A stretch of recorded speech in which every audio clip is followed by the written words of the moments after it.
Pakabalaan na sila sa kamaturan. Pakabalaan na sila sa kamaturan. Si Jesus Christ kamaturan. Kung aton siya pamatian kag sundon, maging balaan kita.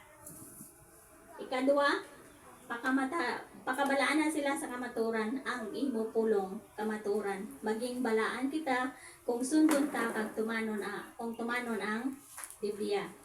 Ikatatlo, when the Spirit of Truth comes, pakabalaan na sila sa kamaturan. Truth. Ang balaan nga espiritu nga dagawtik sa aton nga magkabuhi matarong ang balaan, maging balaan man kita. So, ang kaapat, kaya kita ginapatuman sa kasuguan para maging balaan kita. Pakabalaan na sila sa kamaturan. Ang imo pulong, ang imo kasuguan, kamaturan. Di ba? Para maging balaan kita, kaya ginapatuman ina sa aton. So,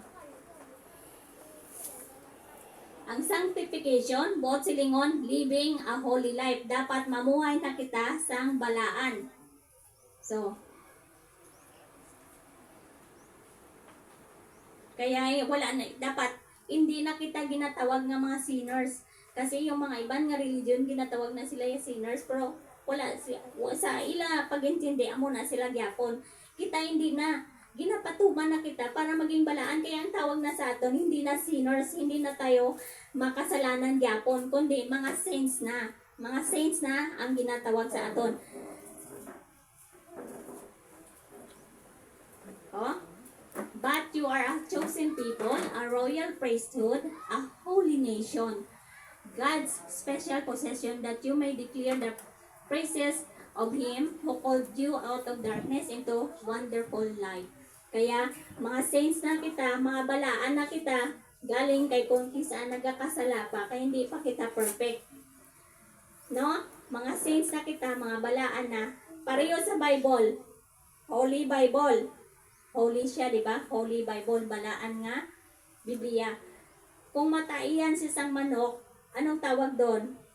Higko siya or nahigkuan? Nahigkuan. Pareho man na kita. Mga balaan nga kung kisa, gakahigkuan. Galing kay, mahapos na kita subong makapalapit sa kay Jesus dahil sa ating pagtuo. Makapangayo kita patawad sa iya. Amen? Amen. So,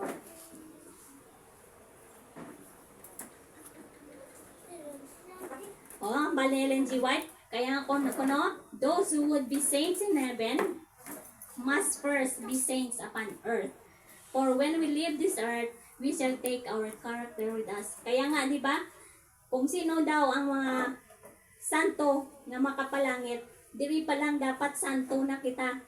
Kaya ginggaan kita sa kasuguan para maging balaan. Kay ina, karakter sang Ginoo. The only nga bagay nga dalon ta sa langit ang aton langgid nga karakter. Kuha nyo? So, dapit na ta ha. For sin shall not be master over you, for you are not under the law, but under grace. Hindi na kita kuno under the law, but under grace. Under grace na kita subong kasi di ba ang balkagina ni Ellen G. White? It is His grace that gives men power to obey. Under grace kita kasi ang grasya niya amo na ang nagahatag sa aton sa gahom sa pagtuman. Kaya under grace na kita. We are no longer under the law. Hindi na kita under the law, kundi under grace. And we are no longer under the law dahil nagatuman na kita sang law. Kaya hindi na kita under the law. May isa ka sang unang na nagakontra permi sa Adventist, no? Na sila kuno ang hindi under the law kasi wala sila yung nagatuman sa kasugan. Amo na gani ang under the law, ang wala nagatuman. Pero ang ila pag-insindi, hindi sila under the law dahil wala sila nagatuman. Ang nagatuman, amo na siya ang no longer under the law, na hindi na sila under the law. Kaya nagatuman na, amo na siya. So, amo nga hambal sa dapat man naton dumdumon nga ang kasuguan wala ginimo para sa matarong. Hindi ba laging pakamatarong na kita? Ang kasuguan wala na ginimo para sa matarong, kundi ginhimo para sa malinapason. Dahil ang matarong makatuman na. Di ba? Okay. So, what is glorification? Ikatatlo nga proseso sang kaluwasan. Glorification ang tawag dyan. Nga hambal dira with Christ.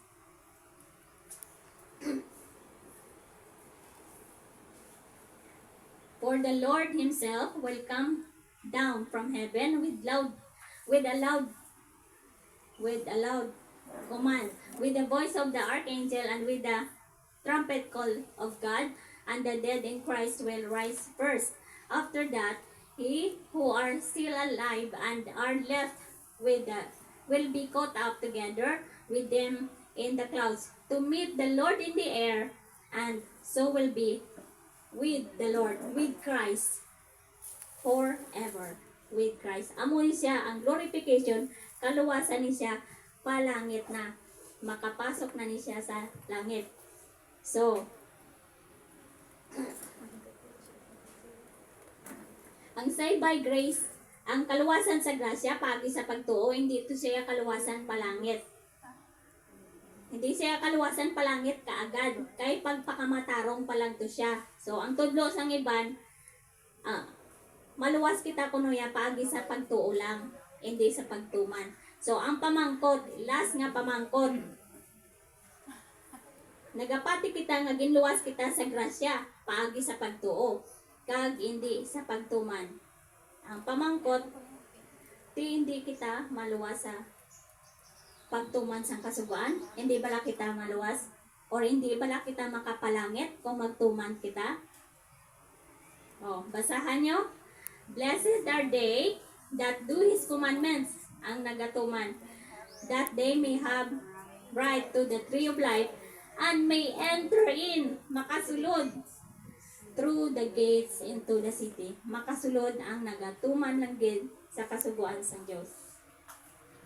Ano pa? Kaya mali nga pagtudlo, nga hindi kita maluwas sa pagtuman. So, not everyone, isa pa ka ebidensya nga makasulod kita sa kariyan sang langit, sang Diyos, kung magtuman kita. Not everyone that said unto me, Lord, Lord, shall enter into the kingdom of heaven. Hindi ko no tanan ang nagatawag nga, Lord, Lord, makasulod sa kariyan sang langit, kundi sino lang ang nagatuman sa kabubuton sang amay nga ara sa langit. So, ano ang bal ni Ellen G. White? Ano ko lang anay, kung ano yung will, kung anong will ang bot silingon sang will, nga ang makasulod lang kuno sa kariyan sa langit, ang nagatuman sang kabubuton yung will sang Ginoo. So ano ngayon ang will? What is the will of the Father? I desire to do your will, my God. Your law is within my heart. So ang kasubuan sang Dios, kung magmatinumanan kita, makasulod kita sa kariyan sa langit. So, ano nga bal ni Ellen G. White? Ano? Sa dalong obedience, ang pagtuman, necessary to enter heaven, kailangan.